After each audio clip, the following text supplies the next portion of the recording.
Beautiful. रखिए भाई इन levels को बहुत पैनी नजर से। कॉन्फिडेंस नहीं है इस बाजार पे, वीरू ने अपफ्रंट मेंशन कर दिया है। और कॉल राइटर्स वो ब्यूटीफुली पिरामिड्स के थ्रू हाईलाइट किया कैसे वो कन्विक्शन उनका चरम पर है। बिल्कुल सही, ये बाजार में सिर्फ पैसा चैनलाइज हो रहा है इस समय सिलेक्टिवली। आईटी, कुछ फार्मास और एफएमसीजी जो कुछ दिनों से आउट परफॉर्म कर रहे हैं। अदरवाइज दिक्कत और दिक्कत। अच्छा एक बार पैनल दिखा दीजिए, फिर वो दिक्कत जहां असल आ रही है निफ्टी बैंक उस पर चर्चा करूंगा। सारे के सारे एक्सपर्ट्स रेडी हैं, कुछ ही देर में टॉप कॉल, तो फिर एक्सपर्ट्स के साथ बातचीत की शुरुआत करेंगे। लेकिन वीरू, दिक्कत वाली पॉकेट, ये पैसा जो निकल रहा है वो निकल तो पूरा बैंक से रहा है। क्या तगड़ा सेल ऑफ, तगड़ा प्रेशर। और कल भी इनफैक्ट सबसे वीकेस्ट विकेट यही बना हुआ था, 2/3% की कमजोरी। और ये तब हो रहा है जब बैक टू बैक पिछले कई पेनफुल सेशंस ऑलरेडी हमने देख लिए हैं। बिल्कुल आशीष। और देखिए सुबह इसने एक पुल बैक की गुंजाइश जनरेट की थी, 39,040 के जोन को टेस्ट किया, बट अगेन फेलियर में साबित हो गया। आशीष, दरअसल कोई बहुत स्ट्रॉन्ग स्टॉक फ्यूचर नहीं खड़ा है इसकी तेजी को स्पॉन्सर करने के लिए। आईसीआईसीआई बैंक को देख लीजिए, एचडीएफसी बैंक को देख लीजिए। एचडीएफसी बैंक ने अपना बेस ब्लीच कर दिया। एक बार फिर से वो स्लाइड लेके आइएगा कंट्रीब्यूटर्स की। मात्र इंडसइंड बैंक के सहारे आप कोई मीनिंगफुल पुल बैक जनरेट नहीं कर सकते। तो हैवी वेट्स का बैकफुट पे खड़ा होना, आप देखिए 3 major heavyweights along with State Bank of India. I think ऐसे में आप पुल बैक की गुंजाइश नहीं दिला सकते। कल हमने क्या तोड़ा?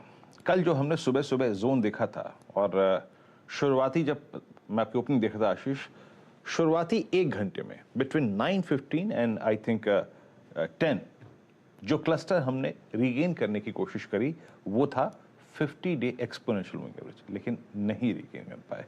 और क्लियरली मैसेज था निफ्टी का, निफ्टी बैंक का, कि मैं नीचे जा रहा हूं। उसके बाद फिर क्या हुआ? फिर अगर आप देखें क्लोजिंग में आपका 38,500 भी वॉलेट हो गया। एक बार 11 से लेकर 12 बजे के बीच में वॉलेट हुआ और फिर क्लोजिंग बेसिस पे भी वॉलेट हो गया, यानी आपने 50 डे की ट्रेजेक्टरी को सरेंडर कर दिया।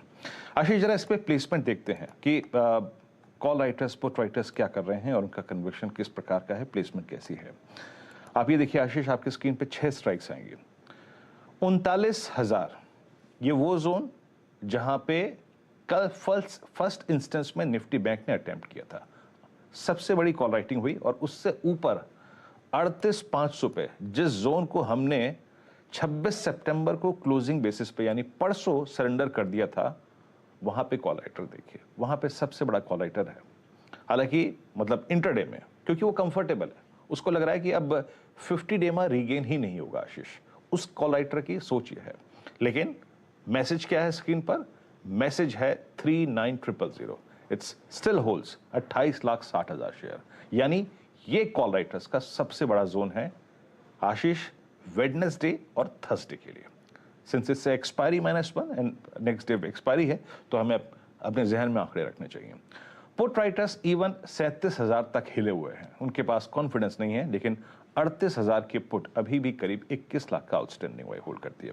पिरामिड स्क्रीन पे लिखाइएगा। अच्छा याद रखिएगा, कल बैंक निफ्टी में बहुत दिनों बाद एक नेगेटिव क्रॉसओवर बना है, शॉर्ट टर्म क्रॉसओवर, 10 और 20 का नेगेटिव क्रॉसओवर। ये डेवलप जानते हैं कब हुआ है? 6 जुलाई के बाद पहली बार नेगेटिव क्रॉसओवर 10-20 का डेवलप हुआ।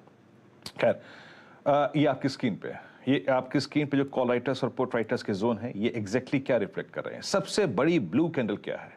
सबसे बड़ी ब्लू कैंडल जो है वो है 39,000। ये आपके जहन में होना चाहिए।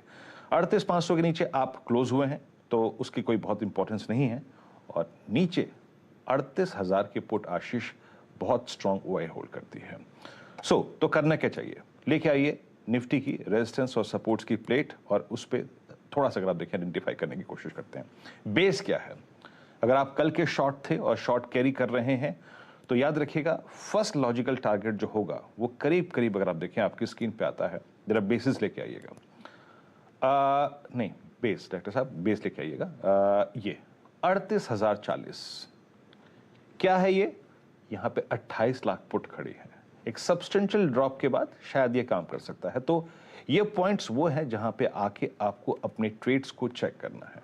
उसके बाद करीब करीब 37,875, ये वो कौन सा लेवल है जनाब? ये 23 अगस्त की कैंडल का लोवेस्ट क्लस्टर है। मैं डिफाइन भी कर देता हूं लेवल आपको, और ये भी नहीं टिक रहा है, तो याद रखिएगा एट 37637 क्या है ये?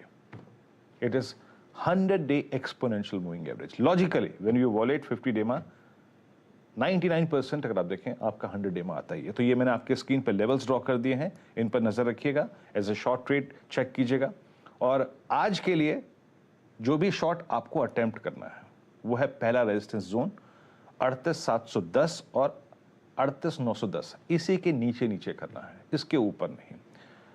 याद रखिएगा, अगर इस क्लस्टर को, सेकेंड रेजिस्टेंस क्लस्टर को, जो है करीब करीब 39,070 और 39,261, फिर जरा डायरेक्टर साहब रेजिस्टेंस पेट लेके आएंगे। अगर बड़ा रेजिस्टेंस हम बाइसेक्ट कर रहे हैं तो इसका मतलब यह है कि कल और परसों का जो सबसे बड़ा कॉल राइटर है, हम उसके जोन को रीगेन करने की कोशिश कर रहे हैं। उन सर्कमस्टेंसेस में शॉर्ट नहीं करना है।